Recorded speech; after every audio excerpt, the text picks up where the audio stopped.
ಚಿಕ್ಕಬಳ್ಳಾಪುರದಲ್ಲಿ ಕೈ ಅಭ್ಯರ್ಥಿಯ ಪರವಾಗಿ ಡಿಕೆಶಿ ಇವತ್ತು ಪ್ರಚಾರವನ್ನ ಮಾಡಿದ್ದಾರೆ. ಎರಡೂ ಪಕ್ಷದ ಕಡೆಯಿಂದ ಪ್ರಚಾರ ಅಂತೂ ಜೋರಾಗಿ ನಡೀತಾ ಇದೆ. ಇವತ್ತು ಕೂಡ ಚಿಕ್ಕಬಳ್ಳಾಪುರ ಕ್ಷೇತ್ರದ ಕೈ ಅಭ್ಯರ್ಥಿ ಪರವಾಗಿ ಡಿಕೆಶಿ ಪ್ರಚಾರವನ್ನ ಮಾಡಿದ್ದಾರೆ. ರಕ್ಷರಾಮಯ್ಯ ಚಿಕ್ಕಬಳ್ಳಾಪುರ ಕ್ಷೇತ್ರದ ಕೈ ಅಭ್ಯರ್ಥಿ. ಸೊ ದಾನ ಧರ್ಮ ಮಾಡುವ ಕೈ ರಕ್ಷರಾಮಯ್ಯನದು ಅಂತ ಈ ಸಂದರ್ಭದಲ್ಲಿ ಡಿಕೆಶಿ ಅವರು ಹೇಳಿದ್ರು. ಈ ಬಾರಿ ಕುಮಾರಸ್ವಾಮಿ ಹಾಗೂ ಡಾಕ್ಟರ್ ಮಂಜುನಾಥ್ ಗೆಲ್ಲಲ್ಲ, ಕೆರೆಯಲ್ಲಿ ಕಮಲ ಇದ್ರೆ ಚಂದ, ತೆನೆ ಹೊಲದಲ್ಲಿದ್ದರೆ ಚಂದ ಅಂತ ಈ ರೀತಿಯಾಗಿ ಮಾತನಾಡಿ ಅಲ್ಲಿರುವಂಥ ಜನರ ಪರವಾಗಿ ಅಥವಾ ಅಲ್ಲಿರುವಂಥ ತಮ್ಮ ಅಭ್ಯರ್ಥಿಯ ಪರವಾಗಿ ಇವತ್ತು ಮತಯಾಚನೆಯನ್ನು ಮಾಡಿದರು ಡಿಕೆಶಿ. ಸೊ ಎನ್ಡಿಎ ವಿರುದ್ಧ ಡಿಕೆ ಶಿವಕುಮಾರ್ ವಾಗ್ದಾಳಿಯನ್ನು ನಡೆಸಿದ್ರು. ಮಂಡ್ಯದಲ್ಲಿ ಕುಮಾರಸ್ವಾಮಿ ಗೆಲ್ಲಲ್ಲ, ಬೆಂಗಳೂರು ಗ್ರಾಮಾಂತರದಲ್ಲಿ ಡಾಕ್ಟರ್ ಕೂಡ ಗೆಲ್ಲಲ್ಲ ಅಂತ ಹೇಳಿಕೆಯನ್ನು ಕೊಟ್ಟಿದ್ದಾರೆ.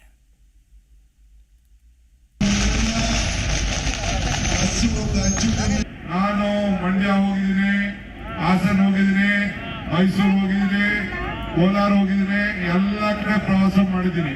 ನಾನು ಹೇಳ್ತಾ ಇದ್ದೀನಿ ಕೇಳಿ, ಒಬ್ಬ ಕೂಡ ಗೆಲ್ಲಲಿಕ್ಕೆ ಸಾಧ್ಯ ಇಲ್ಲ. ಈ ಜನತಾದಳದ ಒಬ್ಬರು ಕೂಡ ಕುಮಾರಸ್ವಾಮಿನೂ ಗೆಲ್ಲಲ್ಲ, ಬೆಂಗಳೂರು ಗ್ರಾಮಾಂತರ ಗೆಲ್ಲೋದಿಲ್ಲ. ಅದು ತಲೆನೇ ಕಳಿಸ್ಕೊಂಡು ನಿಮ್ಮಲ್ಲೂ ಕೂಡ ನಾನು ಹೇಳ್ತಾ ಇದ್ದೀನಿ. ಈಗ ನಾನು ಯಲಹಂಕದಲ್ಲಿ ಯುವಕರು ಕಡೆ ನೋಡ್ತಾ ಇದ್ದೀನಿ, ನನ್ನ ಕಣ್ಣೆ ಸಾಕ್ಷಿ. ಯಲಹಂಕ ಆದಿಯಾಗಿ ಚಿಕ್ಕಬಳ್ಳಾಪುರದಲ್ಲಿ ಸುಧಾಕರ್ ಸೋಲೋದು ಖಚಿತ,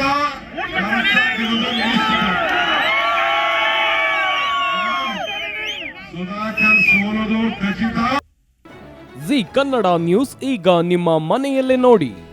ಎಲ್ಲ ಕೇಬಲ್ಗಳಲ್ಲಿ ಈಗ ಲಭ್ಯ.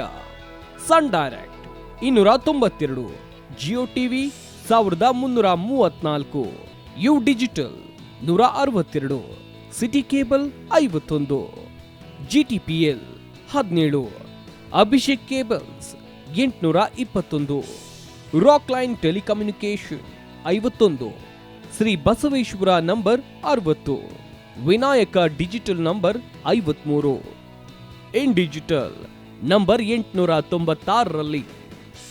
ನಿಮ್ಮಿಸ್ತದ ಜಿ ಕನ್ನಡ ನ್ಯೂಸ್ ನೋಡಿ ಆನಂದಿಸಿ.